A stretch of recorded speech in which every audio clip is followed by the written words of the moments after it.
तेनालीराम की कहानी, रिश्वत का खेल। विजयनगर के राजा कृष्णदेव राय के दरबार में कलाकारों का बड़ा सम्मान था। उनके दरबार में संगीतकारों, गीतकारों, कवियों और नर्तकों का तांता लगा रहता था। वो सभी दरबार में अपनी अपनी कला का प्रदर्शन करते थे और इसके बदले उन्हें पुरस्कार दिया जाता था। महाराज किसी भी कलाकार को कोई भी पुरस्कार या धनराशि देने से पहले तेनालीराम से सलाह जरूर मांगते थे। उन्हें यह पता था कि तेनालीराम बुद्धिमान तो है ही, साथ में उन्हें कला की भी अच्छी पहचान है। तेनालीराम को मिलने वाले इस सम्मान से बाकी दरबारियों को जलन थी। दरबारी चाहते थे कि राजा तेनालीराम पर विश्वास करना बंद कर दें। एक बार तेनालीराम दरबार में न आ सके। उनकी गैर मौजूदगी का फायदा उठाते हुए दरबारियों ने राजा के कान भरने शुरू कर दिए।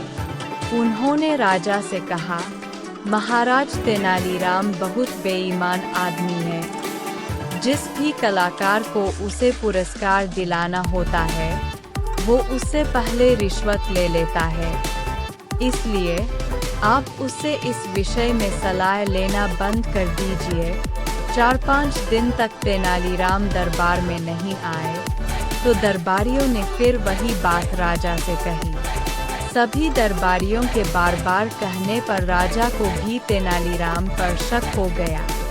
जब कुछ दिनों बाद तेनालीराम दरबार में उपस्थित हुए, तो उन्हें महाराज कुछ उखरे उखरे दिखाई दिए। तेनालीराम ने देखा कि अब महाराज ने किसी को पुरस्कार देने से पहले उससे सलाह लेना बंद कर दिया है। यह देखकर तेनालीराम बहुत उदास हो गए। फिर एक दिन राजा के दरबार में एक गायन प्रतियोगिता का आयोजन किया गया। प्रतियोगिता खत्म होते ही तेनालीराम बोले, एक गायक के अलावा सबको इनाम मिलना चाहिए। लेकिन राजा ने तेनालीराम की बात टाल दी और बिल्कुल उल्टा व्यवहार किया। उन्होंने उस एक गायक को इनाम देकर बाकी सबको खाली हाथ लौटा दिया। तेनालीराम के लिए ये बहुत अपमानजनक बात थी। सभी दरबारी तेनालीराम का यह अपमान देखकर बहुत खुश हुए। कुछ दिनों बाद दरबार में एक बहुत ही सुरीला गायक अपनी कला का प्रदर्शन करने के लिए आया। राजा की आज्ञा पाकर उसने गाना शुरू किया। उसकी आवाज़ और सुरताल बहुत मधुर थे। उस दिन उसने दरबार में एक से बढ़कर एक गीत गाए और पूरी राजसभा को भाव विभोर कर दिया।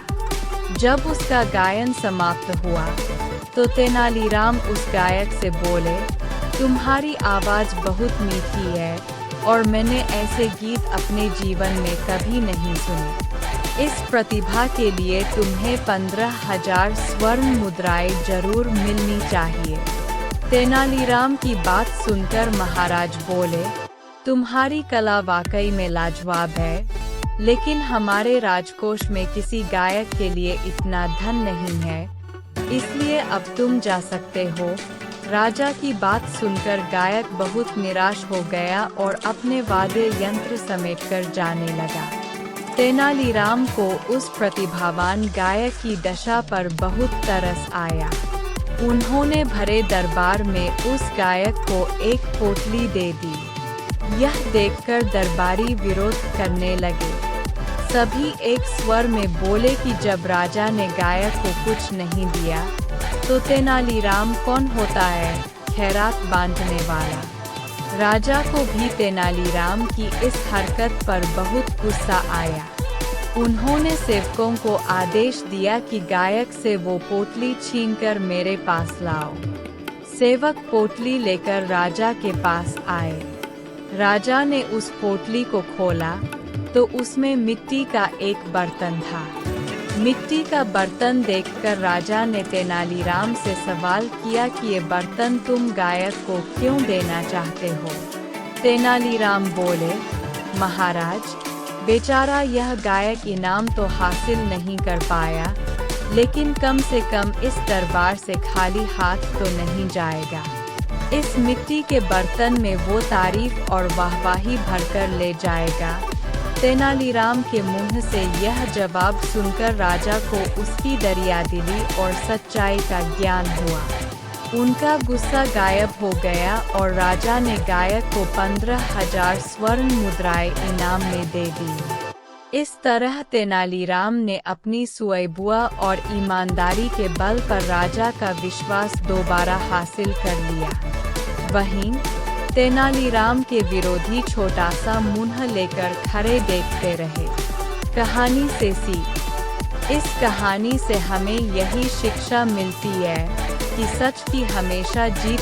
यह छोटी सी कहानी पसंद आई हो तो लाइक, सब्सक्राइब और शेयर जरूर कीजिए और हाँ, बेल आइकन को जरूर प्रेस कीजिए।